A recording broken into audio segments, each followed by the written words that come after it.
Entonces esa fachada de la vergüenza fue un engaña a todos, ¿no? Porque pasamos por ahí, vemos la fachada, qué bonito, ya se está reconstruyendo. No, es una fachada y dentro son todas habitaciones de cartón. Esto es lo que hemos tenido de la reconstrucción hecha en su momento por Forsur en el año 2007. Pero estamos hablando de hace 11 años.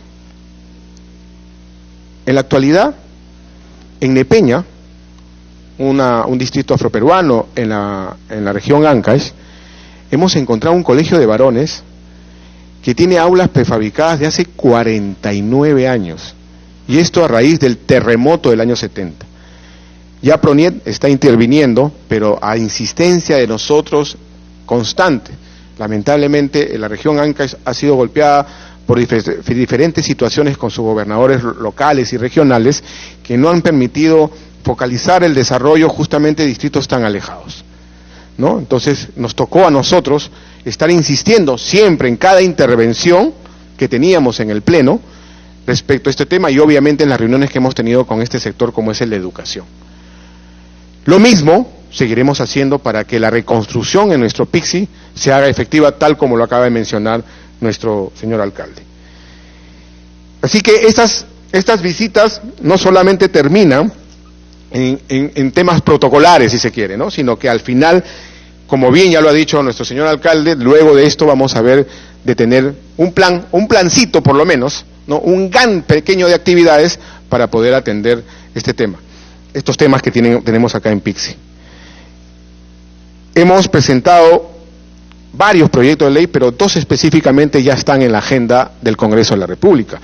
Y nuestro presidente del Congreso se comprometió con nosotros y cumplió en colocarlo en la agenda. Lamentablemente estos problemas, estos temas de la reforma política, que le hemos hecho especial énfasis a pedido del presidente de la República, no ha permitido poder desarrollar la agenda en su totalidad, y es por eso que no se ha visto este proyecto de ley.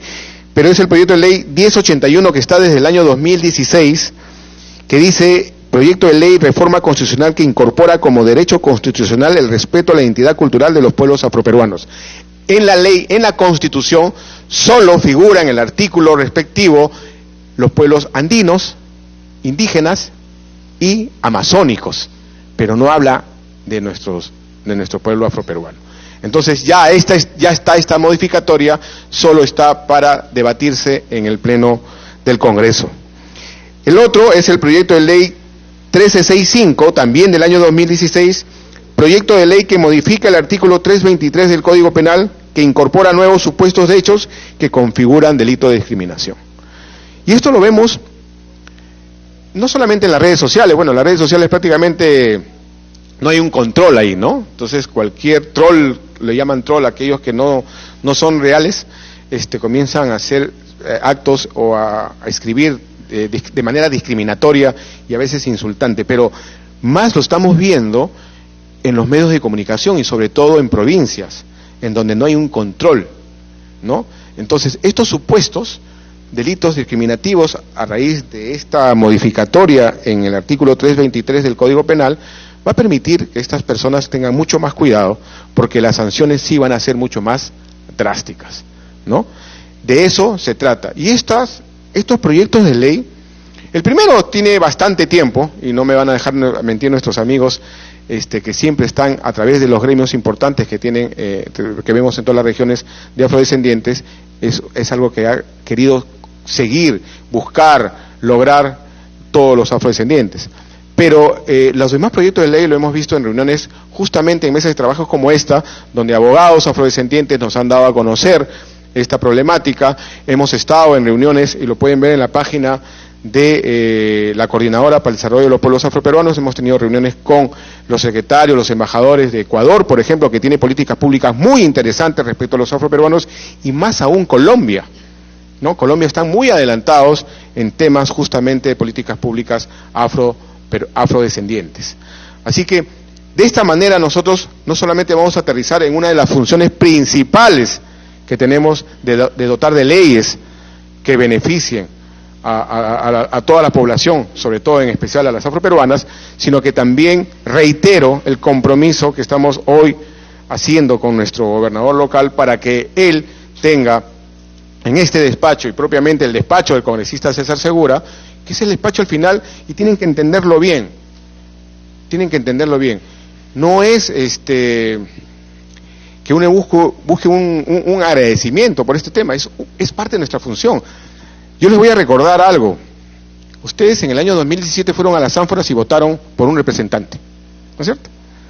¿Qué quiso decir esto? Que ustedes se desprendían de esta representatividad que tienen como ciudadano y se la daban a una persona en especial, específicamente, ¿no?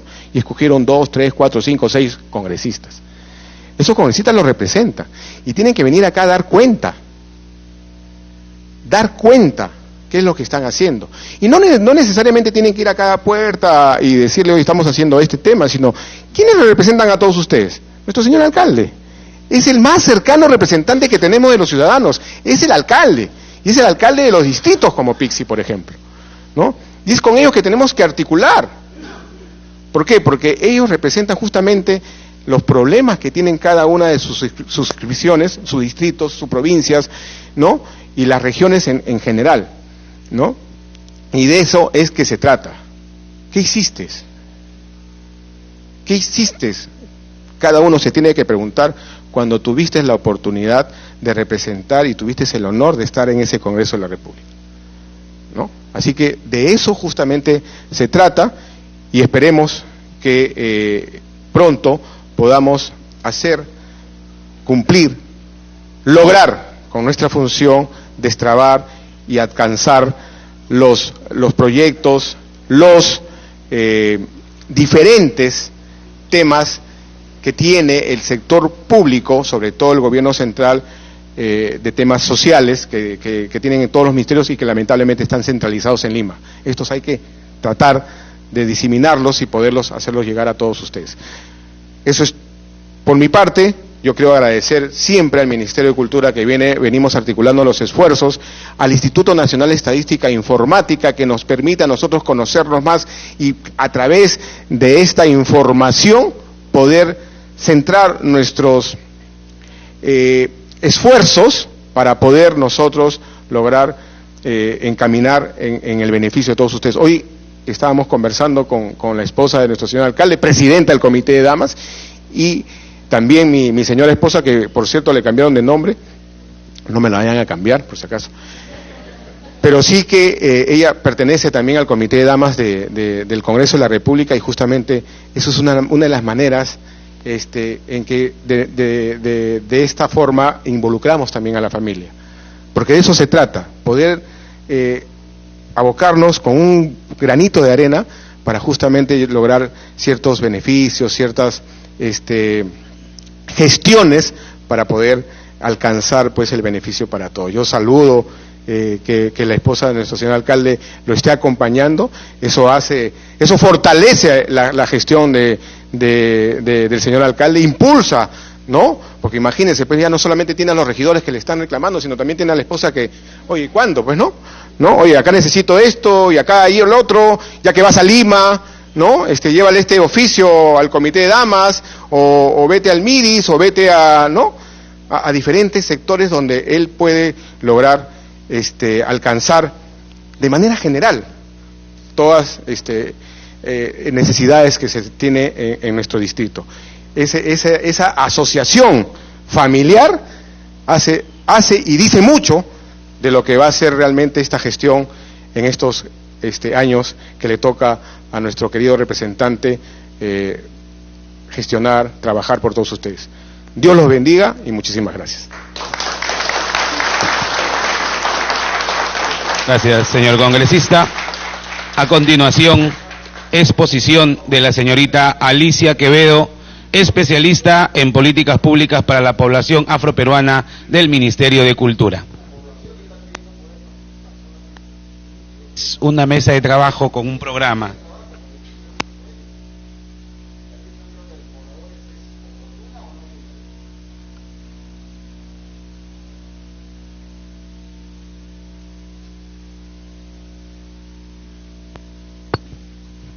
Muchas gracias. Me gusta el ánimo de participación. Me han dicho que va a ser al final la participación.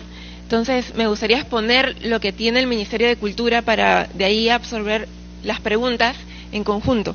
Quería agradecerles a los miembros de la mesa, sobre todo a la coordinadora para el desarrollo de los pueblos afroperuanos, porque es una oportunidad de comentarles qué es lo que está haciendo el Ministerio de Cultura.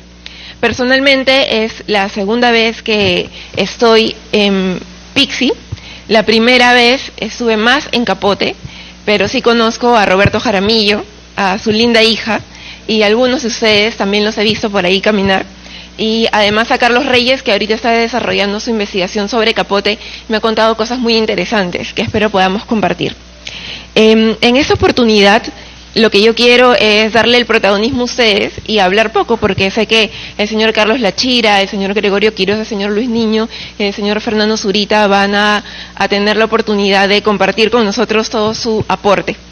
En este caso, yo voy a hablar específicamente del Plan Nacional de Desarrollo para Población Afroperuana, que es el Plan DEPA, que algunos de ustedes han recibido algo como esto.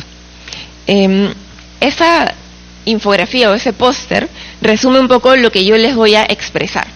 El Plan DEPA, o el Plan Nacional de Desarrollo para Población Afroperuana, es un documento pionero de la política pública, es decir, de lo que debe hacer el Estado en cuanto a la atención a los pueblos o a la población afroperuana. Hay un debate entre pueblo y población que es una cuestión que debemos ahondar, pero nosotros tenemos este plan sobre población afroperuana. El plan tiene 4 puntos. Yo voy a ahondar en algunos de ellos para que ustedes sepan qué es lo que está haciendo el Ministerio con respecto a este tema. El primer punto, y sé que nuestro colega del INEI va a profundizar sobre eso, el primer punto de este plan tiene que ver con conocernos, con tener información estadística. Ustedes recuerdan que el 2017, y eso lo vamos a repasar, hicieron esta pregunta que decía: por sus costumbres y antepasados, ¿usted se siente y considera o considera? ¿Recuerdan esa pregunta? No sé, muchos deben haber tenido un momento de reflexión personal. ¿Qué cosa soy? ¿Cómo me identifico? ¿Seré quechua? ¿Seré aymara? ¿Seré afroperuano? ¿Cómo yo sé qué soy? Ese es un proceso muy personal. Nadie nos puede decir qué somos. No es por nuestra apariencia, no es porque alguien nos comenta, tú eres así, sino es reconocernos como personas que tienen una trayectoria. Y yo, por mis costumbres y antepasados, me identifico con, por ejemplo, ser afroperuana. Esa es mi identidad. Yo puedo lucir de determinada manera, pero yo me identifico con cierta población. El 2017 tuvimos, está buena la música para bailar. El 2017 tuvimos esta pregunta y a partir de esa pregunta, nosotros sabemos que Lambayeque está en el 4º lugar en todas las regiones de presencia de población afroperuana. Es decir, el primero es Lima, luego viene Piura, luego La Libertad y luego Lambayeque. En Lambayeque, a nivel regional, la concentración de población afroperuana no es la misma. Ustedes, por lo que conocen de su región, deben saber que la mayor concentración está en Chiclayo, de población afroperuana. Y no solo eso, en Chiclayo, adivinen dónde está la concentración mayor de población. En Pixi, exactamente, es en Pixi. Con el 21.2% de toda su población se autoidentifica con ser afroperuano. Y no solo eso, si vamos desagregando, adivinen ¿qué lugar está considerado como aquella localidad con mayor concentración? Capote, efectivamente.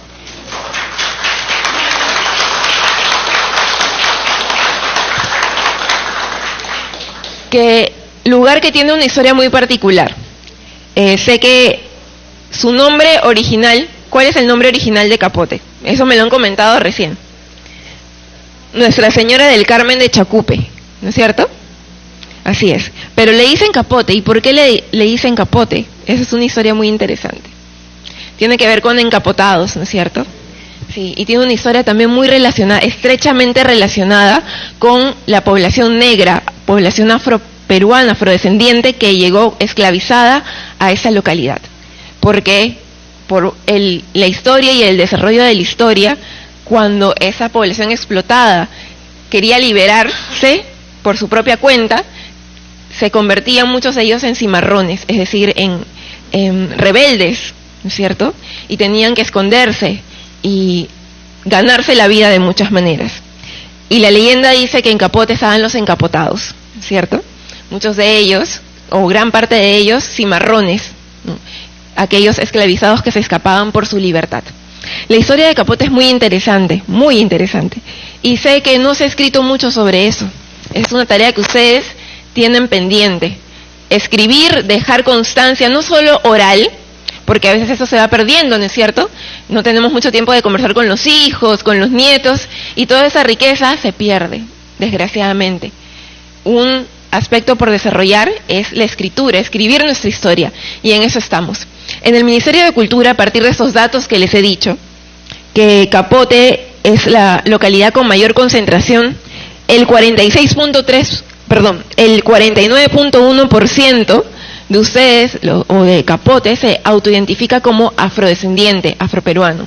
Es a nivel nacional de las localidades que más se reconoce como afrodescendiente.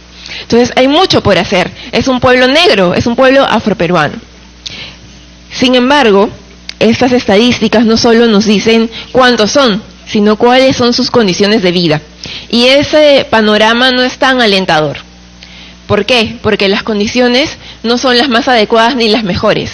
Hay que trabajar por el desarrollo, efectivamente. ¿Por qué les digo eso? Les comento que tenemos una tasa de analfabetismo muy alta entre los afroperuanos aquí en la localidad. Los hombres tienen el 3.7% de analfabetismo y las mujeres, y aquí tenemos que hacer un trabajo de incidencia muy fuerte con las mujeres, con enfoque de género, que el 5.6% de las mujeres es analfabeta. Eso es mucho. Muchas mujeres que no comprenden, que no pueden leer, que no pueden expresarse, que no pueden participar de toda la escritura y de todo lo que eso comprende. Asimismo, ya el alcalde ha mencionado que hay una alta tasa de anemia que hay que combatir. La concentración de personas que accede a la educación está en la secundaria, con 46.3% de personas que acceden a nivel secundario. ¿Y después qué pasa? ¿Dónde están los estudios superiores? Tenemos una tasa muy baja de personas que llegan a educación superior. ¿Y eso qué significa en esa sociedad donde la educación superior es tan importante para seguir creciendo? ¿Qué sucede si nuestros pobladores o nuestros ciudadanos de Pixi no acceden a esa educación? ¿Qué está pasando? Nos estamos rezagando. Y les comento que al respecto, solo el 7.7% de toda la población de aquí accede a la educación superior. Eso es algo que debemos atender. Y eso es algo que está estrechamente relacionado con nuestra historia como afroperuanos. Porque las estadísticas nos dicen que también somos más vulnerables que otros grupos de caer en la pobreza. Por muchos motivos. Entre ellos, y ya se ha mencionado, está el racismo y la discriminación racial. El plan DEPA, que como les comento es este plan que tiene el Ministerio de Cultura y que involucra a muchos sectores del Estado, que involucra a los gobiernos regionales, tiene toda una línea para trabajar políticas de racismo y antirracistas y antidiscriminatorias.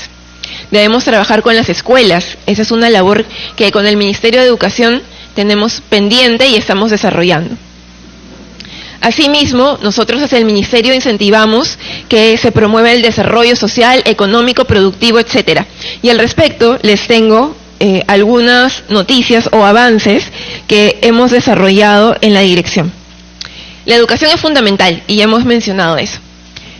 En el Ministerio de Cultura trabajamos estrechamente con el Ministerio de Educación y hemos logrado la incorporación que en el censo escolar esté la variable étnica. ¿Qué cosa quiere decir?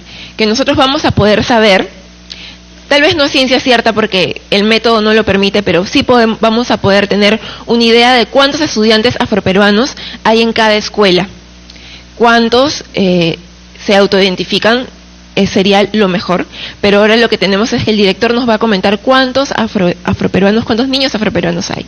Vamos a poder saber cuáles son sus condiciones de desarrollo, cómo están yendo en su aprendizaje. Y eso es muy importante porque hay que atender las brechas que hay. Sabemos que hay mucha deserción de afroperuanos.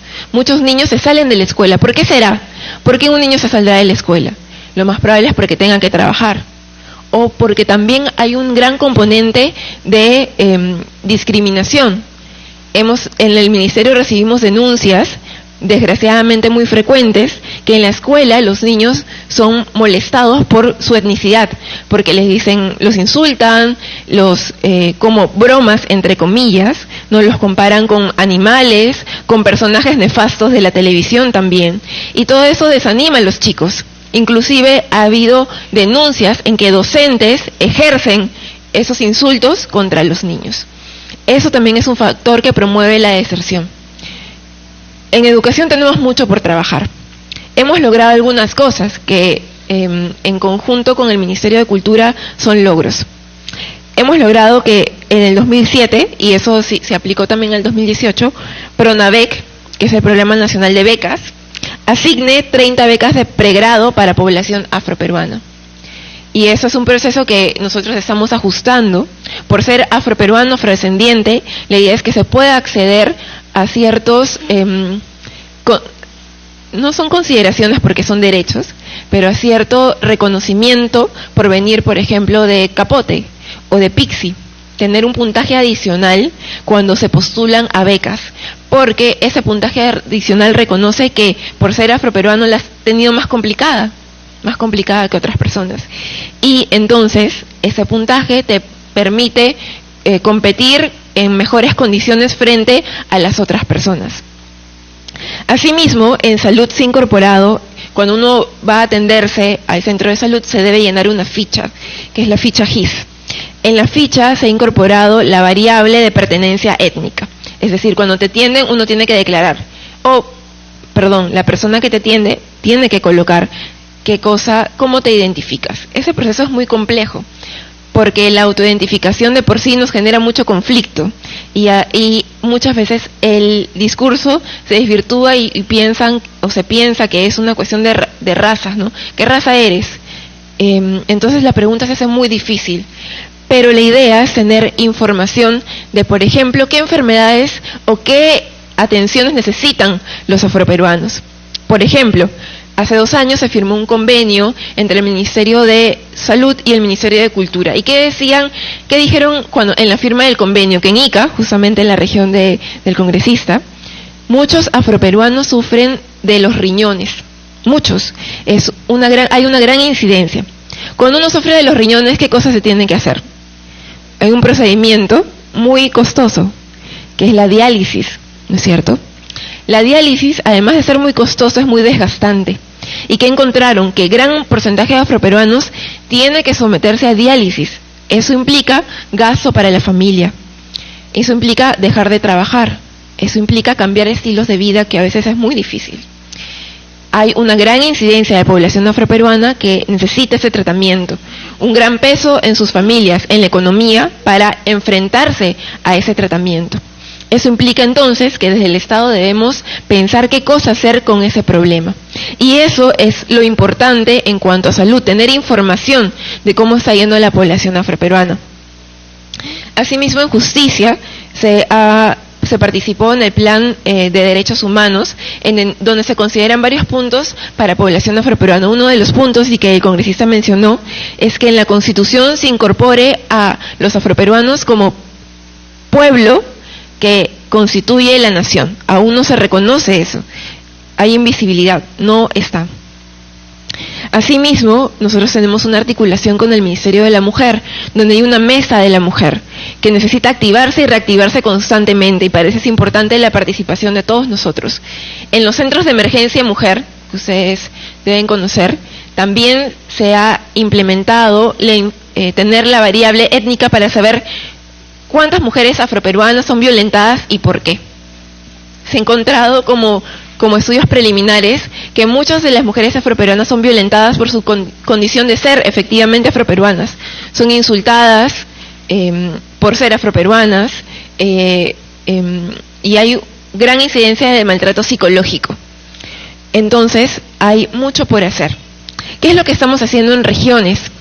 En Piura e Ica se han firmado ordenanzas regionales que instauran mesas específicas para trabajar el plan DEPA y sobre todo atender a la población afroperuana.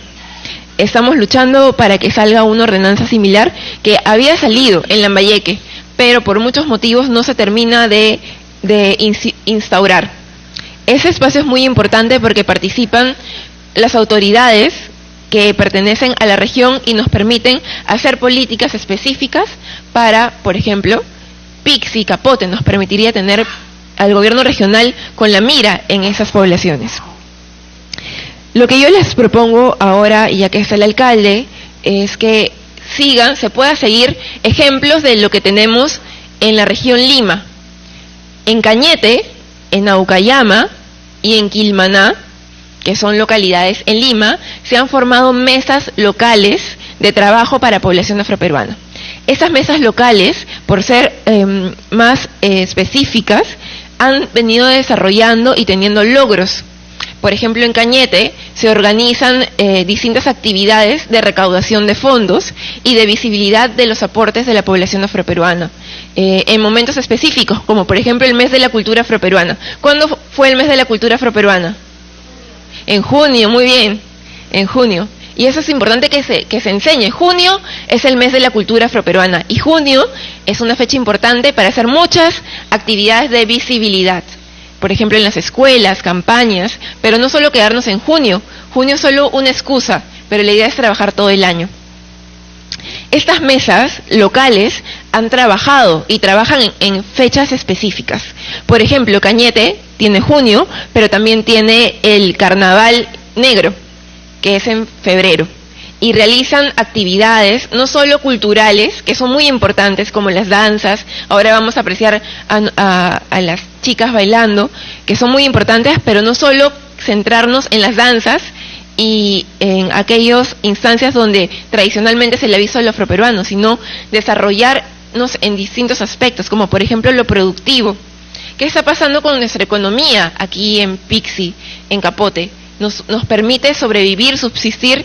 ¿Qué otros problemas estamos teniendo? Por ejemplo, la reconstrucción, ¿cómo está yendo? ¿Cómo está yendo nuestra titulación de tierras? Ustedes saben que es muy importante eso. Es muy complejo ese problema. ¿Cómo está yendo nuestra junta de regantes? ¿Cómo está yendo los temas de la anemia? Todo aquello que nos permite el desarrollo, eso tiene que ver la mesa local que ustedes les promuevo que implementen. Sería un gran paso, porque así nos va a permitir coordinar, no solo con el ministerio, sino, por ejemplo, con la coordinadora del Congreso. Y bueno, para ir cerrando ya, porque es importante pasar a lo central de esta ceremonia, que es el reconocimiento de ustedes. Yo les invito a estar siempre en contacto. Nosotros, el ministerio, estamos a disposición de cualquier coordinación. Nosotros en el Ministerio, en la Dirección de Políticas para Población Afroperuana, cuya directora es Susana Matute y que desgraciadamente no ha podido estar con nosotros a pesar de que ha intentado por cuestiones de salud. Desde la dirección nosotros brindamos asistencia técnica. ¿Qué cosa quiere decir esto? Nosotros guiamos, por ejemplo, a las autoridades o les brindamos pautas para trabajar. Por ejemplo, ¿qué cosas hacer en salud con población afroperuana aquí en la localidad? ¿Qué se puede hacer en educación aquí en la localidad? Y así podemos hacer un plan, como mencionó el congresista, que nos permita avanzar. Entonces, yo con esto quiero cerrar diciendo que el mensaje uno de los mensajes es que, y que me ha quedado muy claro cuando he conversado con algunos de ustedes, es que la historia de Pixi Capote es muy rica, que debemos apreciarla, y la presencia afroperuana aquí es muy fuerte, y debemos reconocer esa historia, debemos transmitirla y tratar de escribirla y valorarla, porque eso nos va a permitir forjar nuestra identidad y seguir avanzando con el desarrollo. Muchas gracias.